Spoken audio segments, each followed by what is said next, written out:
Well, hi everybody, Bill here from Today in Iowa. Hey, I bought a new dump trailer and I'd like to share with you the criteria I use to make that decision, so come on along and join me right now on Today in Iowa.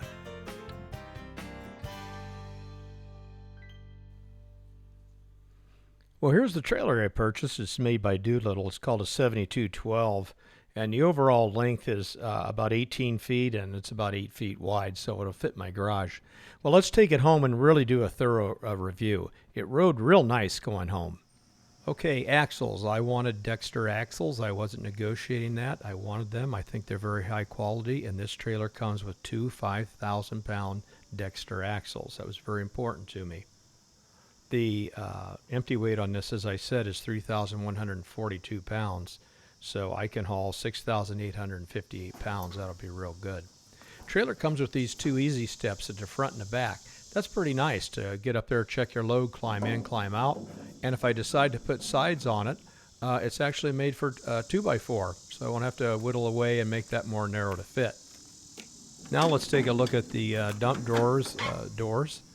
These are very important to me and the features they offer. Obviously, you have to open up the right door first, and I'm making it harder, and we're going to get back to that in a minute. I'm going to show you that, how to make that easier. Look at this, a slam latch closed. I'm very impressed by that. You can just slam that barn door closed, and it works very well. There's a flange that was in the way, preventing stuff from spilling out the back. I was very impressed as I got around here. These hinges all have grease zerks on them. That was very important to me. The D-rings here at the rear are on the walls and not the floor. That makes unloading materials out of your back a little bit easier. There are two more D-rings up at the front of the trailer too. Hey, how many times has this happened to you? You go out, you got your tie downs are 2.5 inches wide and they won't fit. Well, they do fit in this trailer. Something else I looked at real close was the welding and how they use sealant. They're stitch welding. Look at the weld around the D-ring. It's very nice. There's another example. I really like the welding on this trailer. How the doors were held open was very important to me also. A lot of different ways of doing it out there. Doolittle designs this spring-loaded J-hook there. So you can, there you go, position your door open at the landfill and holds them open, and when it's time to close, it's just that easy. They also serve a purpose of securing the tie down, the cover for going to landfill and covering your load. You're going to see these used again. Let's take a look at the latch used with the spreader gate. This is fantastic, I think. You can't see it. I'm counting the links. I decided on 5 links on each side to adjust my spreader gate. So I'm going to tilt it back so it works a little bit better for us. Then I'm going to pull that lever open and gravity should hold that out. Being able to effectively spread my materials was important to me too. So I wanted something that functioned, that was easy to use for my wife and I, and I'm real happy with the design of this so far.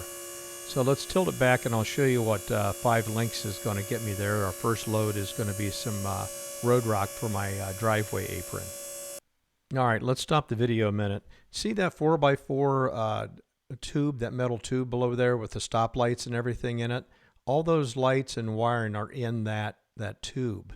And all the wiring that runs from the front to the back is either in conduit or in the tubes. No wiring is hanging out, so when you go to the landfill, you don't have to worry about snagging something, and that allows Doolittle to give you a lifetime warranty on all LED lighting. That's something I wasn't expecting. All right, so that's the gate opening that we're going to use for this first load of rock we're going to bring home on the next video. I think it'll be adequate. This next feature is nothing less than awesome, a remote control. I didn't know these existed. We're going to get into this in depth because I've learned a lot about that and I want to pass that on to you. You're really going to enjoy this feature. Of course, they have the traditional way of raising and lowering. Also, it's power up, power down, and gravity down. So we're going to get into that a little more. But I wanted to show you the tilt on this. It was over 40 degrees, and here my smart level showing 44-degree tilt on this. That's very impressive.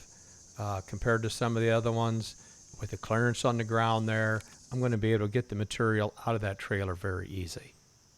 Here's a general overview of the underneath of the dump box with its support. There's the loading ramps, how they're tucked in back there. In the future here soon, I'm going to weigh those. You'll be surprised how much they weigh, and I make the decision to take those out rather than transport them around. Let's look at some structural items here.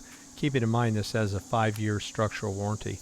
There at the bottom you're looking at a 6-inch C-channel, and that ties into a 5x5 square tube beam, and that's where the actuators hook into that 5x5 beam. There's the 6-inch coming over, ties into that 5x5. There's some conduit I was speaking about earlier that has some wiring inside of it. And take a look at how the actuators connect to that beam. Now let's look underneath the dump box at that structure. These support the support C channels here, 16 on center. They're 3 inches by 1.5 inches, and the stitch welding down here looks pretty good too.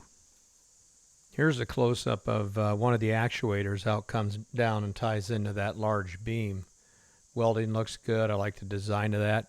And it's important to know too that these actuators are rebuildable. These are not throwaways.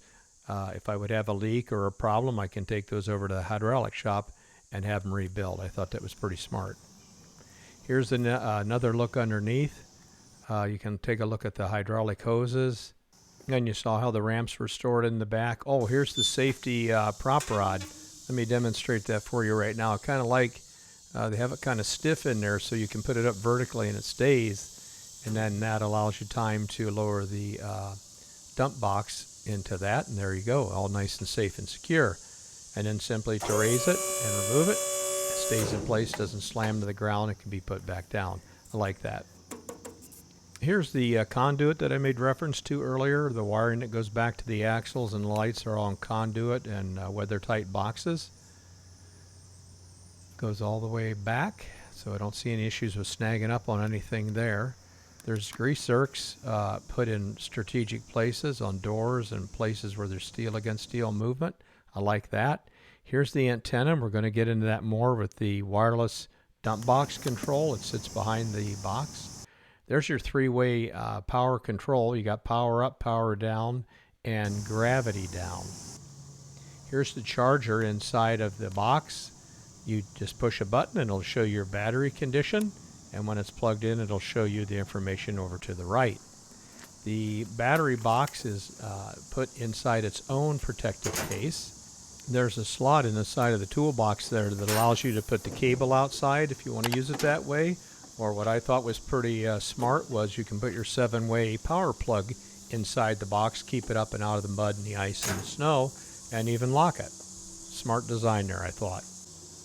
And this is the adjustable zinc-plated auto latch coupler. Let me show you how this works. Back up, get underneath there where you need to be, and just lower the jack, and it clicks right on. So all you have to do is hook up your chains, your safety brake cable, and your 7-way plug, and you're good to go. While I'm here, I wanted to show you this jack, this drop leg jack. It's bolted on and not welded. That's nice. I've not bent one of these, but I got plenty of years to try and bend one up. If I do, it'd be easy to fix. Just unbolt it and replace it. Here's your safety brake. A little overview of the connection there. I like how they put some connectors underneath the frame so the chains can be kept out of the mud nice. Very smart. There's your drop leg jack.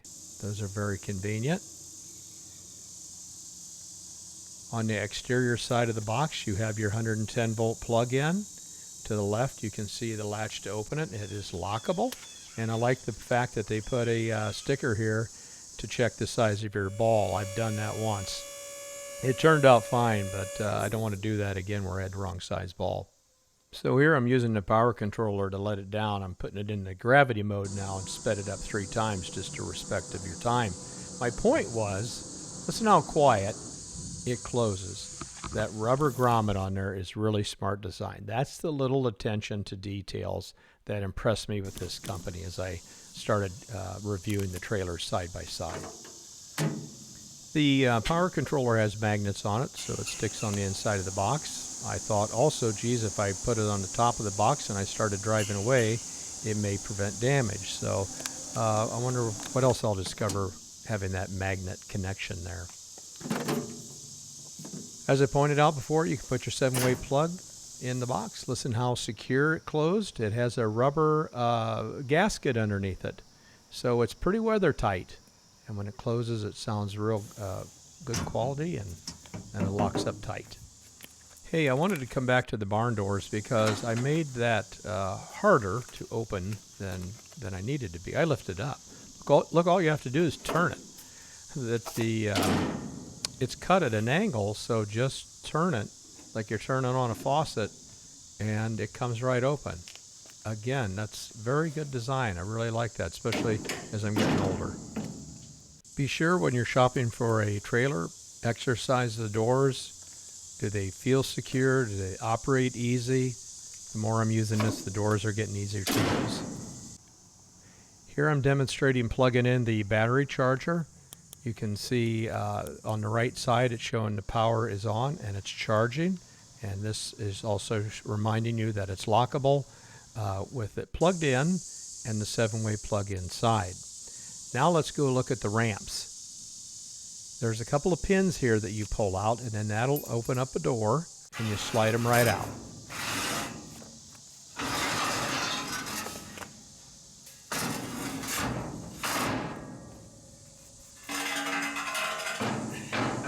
You can hear from the sound there, they're very heavy duty and very heavy duty steel. There they are, both in place. And I got thinking, I wonder if I really need to haul these things around because I'm not going to be doing a lot of transporting equipment. That's how they store underneath. So let's weigh them. I put a piece of wood on the scale, zeroed out the scale for the weight of the wood, and put the one ramp on. And what do you think it weighed? My wife guessed within 3 pounds. I was way off. 68 pounds. 68 pounds. Holy cow, that was a lot lighter 30 years ago. So I'm going to take the two 68-pound ramps out and store them in the garage, and that gives me more cargo payload. Oh boy, things are getting so heavy.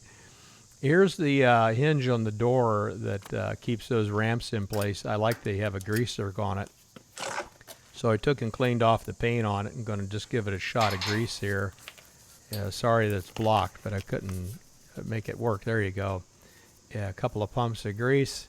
Out it came, and I was surprised it even pushed a little water out. So that's good. So I've got everything greased up and confirmed it's greased up. And finally, here we are with the tarp. The tarp cover. So here's how this works. It's all built in. It's not on top because I'd surely knock it off with my loader. And if I loaded the tractor in here with the loader, I can put it on that level spot. So be sure and get your tarps underneath something. So you can see they just pull out, and they have grommets at equal distances. That J-hook pops up and over and holds that in place. And there you go. Then you can strap your grommets right down to that rub rail on the side. That rub rail's 1.5 inches by 3/8. It's welded to those stake pockets. It's great design. I also noticed and cranked out the tarp cover because it has extra material. They've thought about your heap. You know, when you heap your trailer up, see how it's sagging inside? So you can just imagine that heaping upward and outward of that trailer, and you can cover your load. So I thought that was very well thought out. Now to retract your load, now take a look. There's the grommets I was pointing out earlier, and there's your rub rail off to the right. You just simply crank it back in. That follows along the top, or if you have a 2x12, it'll follow the top of that. Lock it in and you're ready to go. All right, the last thing I want to talk to you about and suggest you look into the paint and the finish. Ask your manufacturer how they do it. I looked into this. Doolittle deburrs and hand preps all the metal, then they degrease it, then they acid wash it, they rinse it.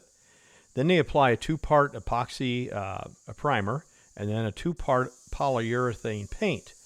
And then they bake the paint to ensure the adhesion. Let me show you some pictures of experience I've had. This is my 3-year-old car hauler. It never goes out in the salt. As soon as they throw salt down in Iowa, I'm done using it. and I think the wheels and the frame will support that statement. I don't take this out in the salt. I just won't do it. Don't have to. A few months ago, I noticed the paint was bubbling. It seemed to be letting go, so I ground it off, I primed it, and I repainted the fender. And then I noticed some angles that support the fender are also starting to bubble and come loose. Take a look at this. It just flakes off like it wasn't primed right, and it peels off real easy. So I'm starting to experience some of that, and I'm a little disappointed, but I'm fixing it with an industrial paint, and that'll work out just fine. Hey, if you've enjoyed the video, I'd really appreciate a thumbs up. You've got a lot of information here now to go out and enjoy the hunt. I enjoy the hunt as much as I do the purchase, so have a good time as you shop for your dump trailer. I hope this video helped.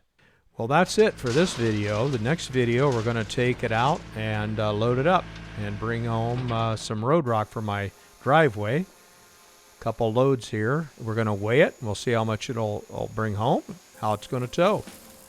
Again, you'll see how I mess up communication with my wife, and we'll have some fun. I think you'll enjoy it. Hey, we'll see you next time, everybody. Have a great month. So long.